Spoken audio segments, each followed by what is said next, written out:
안녕하세요. 저는 중랑구 신내동에 있는 신내감리교회를 섬기는 김광년 목사입니다. 저희 아버지는 저를 낳으신 후 바로잡을 강자에 해년자를 넣어서 광년이라는 이름을 지어주셨습니다. 이것은 해를 바로잡으라는 의미이고, 혹시 역사가 비뚤어지면 역사를 바로잡는 사람이 되라는 큰 뜻을 가진 이름이었습니다. 그러나 사춘기 시절 저의 친구들은 제 이름의 광자를 미칠 광자로 제멋대로 갖다 붙이며 놀리기 시작했습니다. 제가 이 정도만 이야기해도 현명하신 여러분들께서는 제 친구들이 저를 어떻게 불렀는지 눈치채실 것입니다. 그래서 저는 스트레스를 받기도 했지만, 다행히 저는 초등학교 4학년 때 구원의 확신을 가졌고, 학창 시절에는 이미 신앙적인 가치관을 분명하게 정립하고 있었기 때문에 친구들이 놀릴 때마다, 그래, 나는 예수에 미친 사람이다, 앞으로도 예수님께 미친 사람으로 살아갈 것이야 라고 이야기하곤 했습니다. 예수에 미친 사람이란 예수로 가득 찬 사람을 의미하는 것입니다. 예수에 미친 사람, 예수로 가득 찬 사람은 예수님의 시선으로, 예수님의 마음으로 세상을 바라보는 사람입니다. 이 시간 세상을 보는 창을 통해 주님의 시선으로 하나님과 이웃을 바라보기 원하시는 시청자들에게 주님의 은혜가 함께 하시기를 기원합니다. 제가 섬기는 신내감리교회는 지난 2019년 12월 약 1년 10개월 동안의 교회 건축 공사를 마치고 새 예배당에 입당하였습니다. 그리고 우리는 지금 주님이 기뻐하시는 교회를 세우기 위해 온 성도들이 열심으로 헌신하고 있습니다. 우리 신내교회가 교회를 건축하며 가졌던 무수한 고민들과 상상들, 그리고 그것을 현실화하는 과정 속에 있었던 주님의 도우심과 은혜를 나누고 싶던 차에 CBS 세상을 보는 창에서 교회 건축 이야기를 들려달라는 요청을 받았습니다. 그래서 매우 부끄럽지만 우리 신내교회의 건축 이야기를 시작하려고 합니다. 건축을 준비하는 교회와 목사님들에게 조금이라도 도움이 되었으면 좋겠습니다. 그리고 여기서 나누는 고백들이 교회를 건축하는 동안 우리 신내교회 공동체가 주님을 만났던 이야기로 들려지기를 간절히 소망합니다. 저는 지금까지 38년 동안 목회를 하면서 2번 교회를 건축하는 은총을 입었습니다. 그런데 2004년 전임 목회지에서 교회를 처음 건축할 때 가장 어려웠었던 일은 교인들의 하나됨이었습니다. 기획위원회와 당회의 구역회까지 모든 회의 절차를 다 밟아 새 예배당을 건축할 것을 결의하고 설계도를 의뢰한 시점이었습니다. 그런데 어느 날 교회의 원로 장로님들이 저를 찾아오셨습니다. 그리고 교회 건축을 여기서 중단하세요 라고 말씀하셨습니다. 이유인즉슨 지금 이 교회 건물은 자신들이 손수 벽돌을 찍어서 지은 교회라는 것입니다. 자신들은 이 건물로 충분한데 목사님이 마음에 안 드시면 목사님이 떠나시면 되는 것 아니냐고 말씀하셨습니다. 그리고 이어서 이런 질문을 하셨습니다. 목사님, 도대체 무슨 돈으로 교회를 건축하려고 하십니까? 그래서 제가 이야기했죠.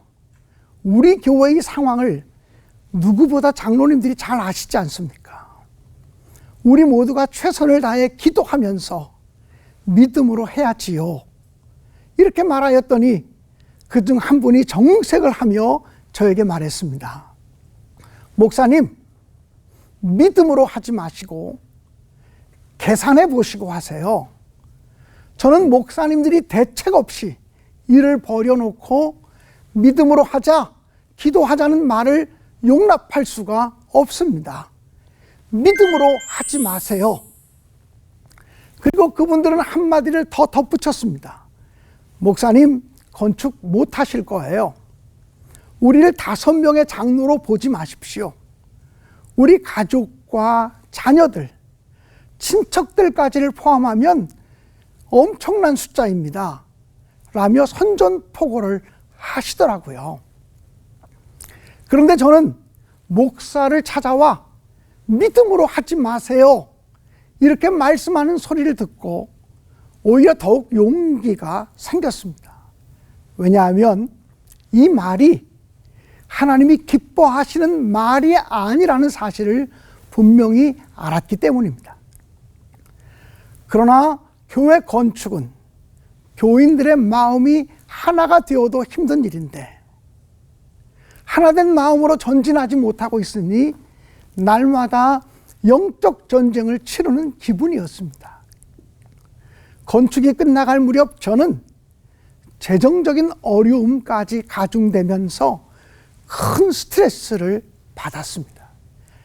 마침 그 무렵 태국과 캄보디아에 가서 선교사님들을 위한 영성 집회를 2주간 인도하게 되었습니다. 하루 일정을 마치고 숙소로 돌아와 잠을 자려고 침대에 누웠는데 갑자기 가슴이 꽉 막히고 숨이 안 쉬어져서 정말 죽을 것 같은 고통을 느꼈습니다. 선교지에서 이러다 죽는 것 아닌가 싶을 정도의 공포가 찾아왔습니다. 숨을 쉴 수가 없어 침대 위에서 대굴대굴 구르며 한참을 힘들어 하였습니다. 교회를 건축하다 받은 스트레스 때문에 소위 시집살이를 많이 한 며느리들이 걸린다는 우라병에 걸린 것입니다. 그런데 갑자기 이런 생각이 떠올랐습니다. 나 오늘 죽어서 천국 간다면 하나님 앞에서 나 할 말 있다. 하나님, 저 하나님의 교회를 건축하다가 이 병 걸렸어요. 하나님 앞에서 이렇게 말할 수 있다고 생각하니 숨은 안 쉬어져서 죽을 것처럼 힘든데 이상하게도 가슴속 깊은 곳에서 말로 설명할 수 없는 기쁨이 퐁퐁퐁퐁 솟아 올라오는 거예요. 나 하나님 앞에 가면 할 말이 있다. 이것을 생각하니 감사한 마음이 넘치는 거예요. 그래서 갑자기 하나님 감사합니다. 하나님 감사합니다. 감사합니다를 연속적으로 외치기 시작하였죠. 하나님 감사, 하나님 감사, 하나님 감사. 숨이 잘 쉬어지지 않는 가슴을 부여잡고 하나님 감사를 외쳤습니다. 그런데 어느 순간 숨이 팍 터지는 거예요. 이것은 저에게 기적 같은 은혜였고 체험이었습니다. 선교 일정을 다 마치고 교회로 돌아왔는데 저를 위해 늘 기도해 주시는 다른 교회 장로님 한 분이 찾아오셔서 목사님이 섬기시는 교회의 건축을 위해 늘 중보하고 있었습니다. 그런데 오늘 제가 한 분을 소개해 드리고 싶습니다. 라고 말씀해 주셨습니다. 그리고 그분을 따라 또 다른 한 분을 만나게 되었습니다. 그리고 전혀 알지도 못하는 그분을 통해서, 일면식도 없는 그분을 통해서 수십억 원에 달하는 엄청난 건물을 기증받는 기적을 체험하였습니다. 기증받은 바로 그달부터 2천만 원 이상의 월세를 받을 수 있는 건물이었습니다. 정말 죽을 것 같은 위기를 넘기고 봉헌 예배를 드리던 날 너무나 감격스러워 하나님 감사합니다. 하나님께서 이렇게 교회 건축을 완성하게 하시니 감사합니다.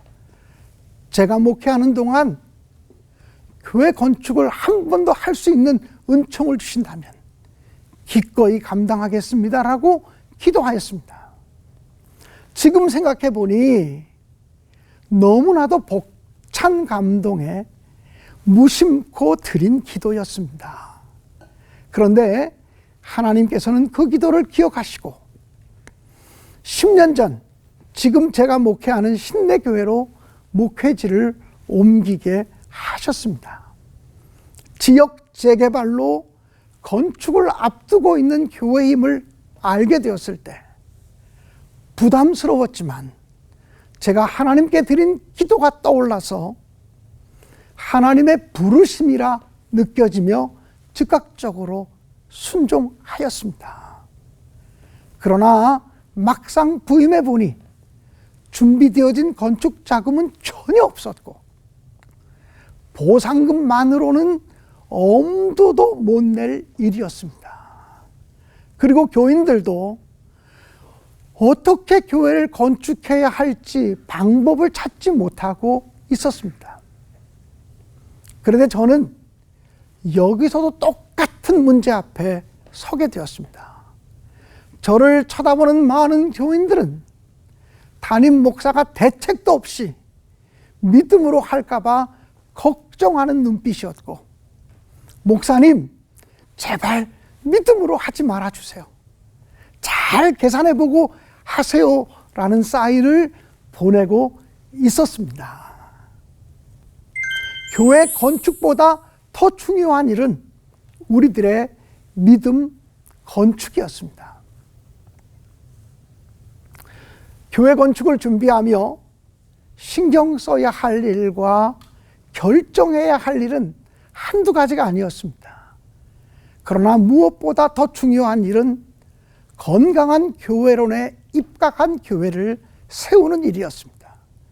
그래서 교회를 부임한 후 교회론에 관한 설교를 가장 많이 하였습니다.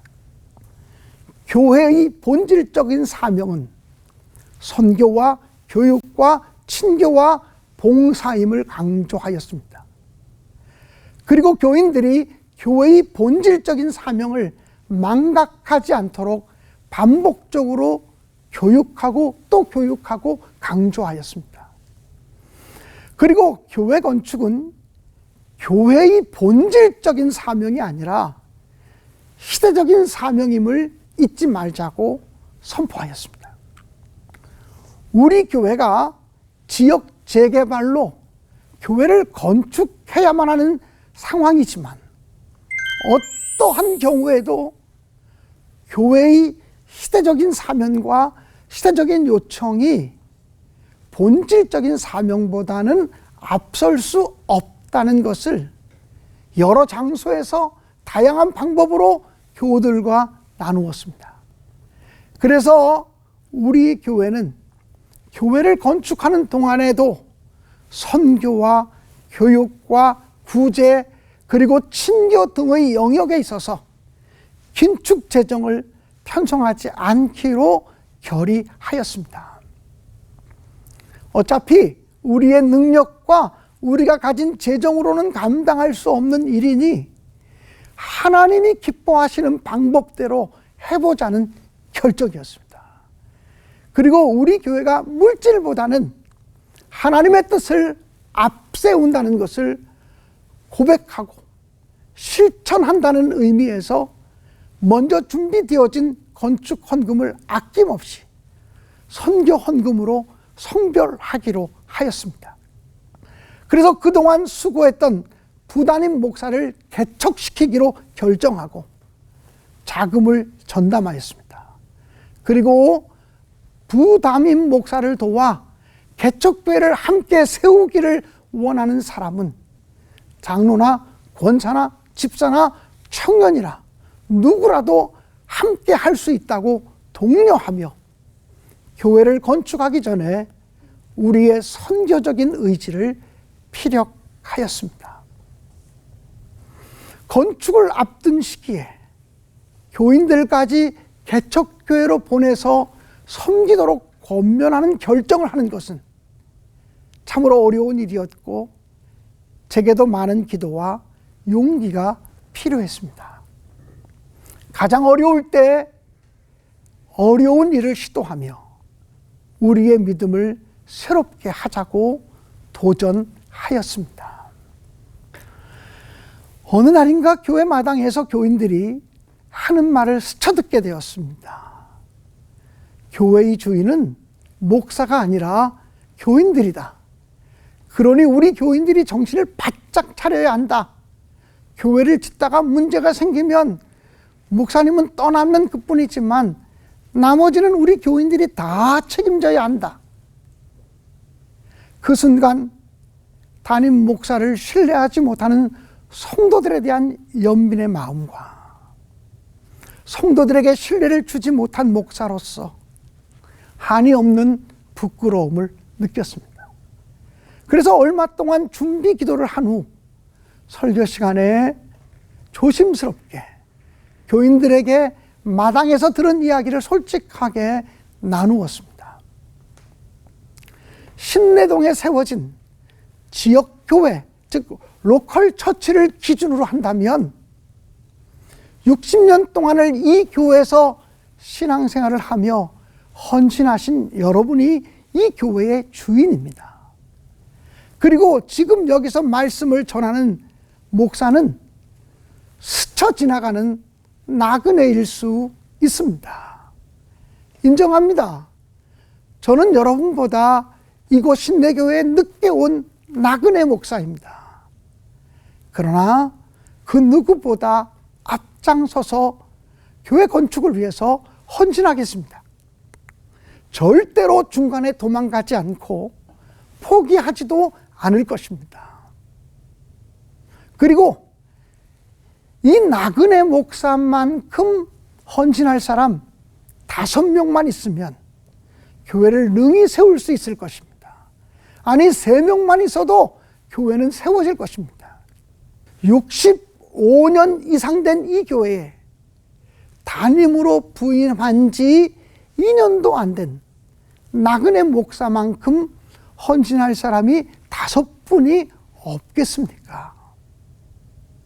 저는 부르심에 순종하여 여기에 왔습니다. 그러므로 순교적인 각오로 교회를 세울 것입니다.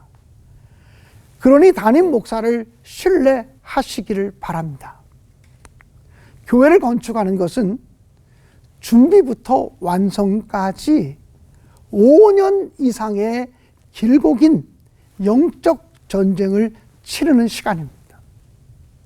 전쟁을 치를 때는 일사불란해야 합니다.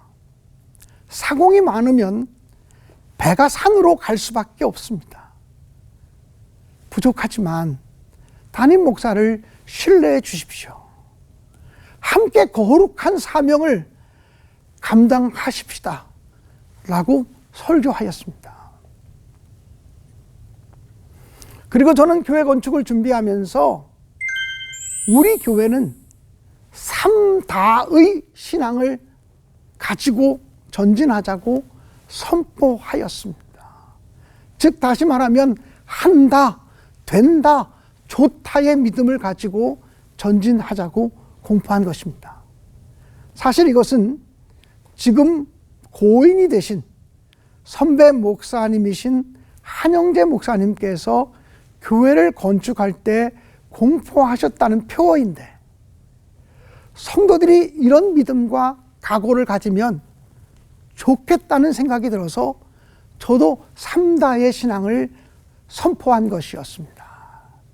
그리하여 우리는 공적인 예배를 드릴 때마다 하나님, 우리에게 3다의 믿음을 주십시오.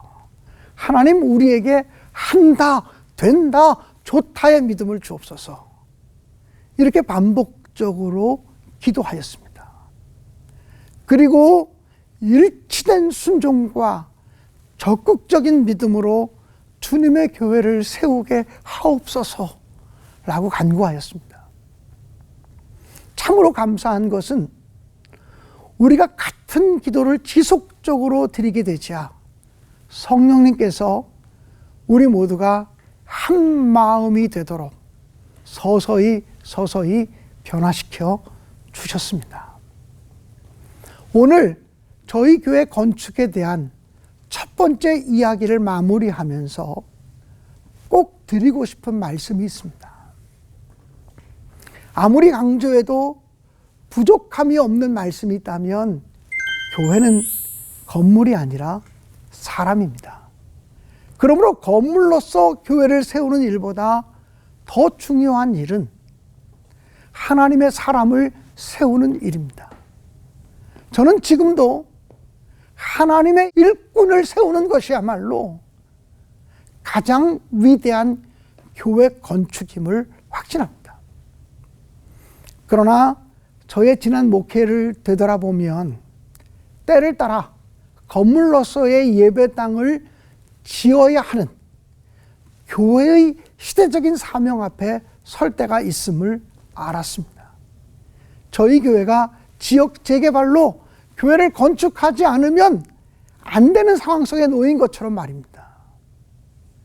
하나님은 하나님께 예배드리는 거룩한 공간을 건축하는 것을 매우 기뻐하신다고 하는 사실입니다. 그리고 저는 분명히 고백하고 싶습니다. 하나님께 예배드리는 거룩한 공간을 건축하는 것을 하나님은 매우 기뻐하신다고 하는 사실입니다. 그리고 우리가 주님의 시대적 소명에 응답하여 최선으로 순종하면 건축하는 동안 분명히 놀라운 기적을 일으켜 주신다고 하는 사실입니다. 그리고 기쁘게 그 건축 사역에 동참하는 사람들에게 하나님을 새롭게 경험하는 은총을 베풀어 주신다고 하는 사실입니다.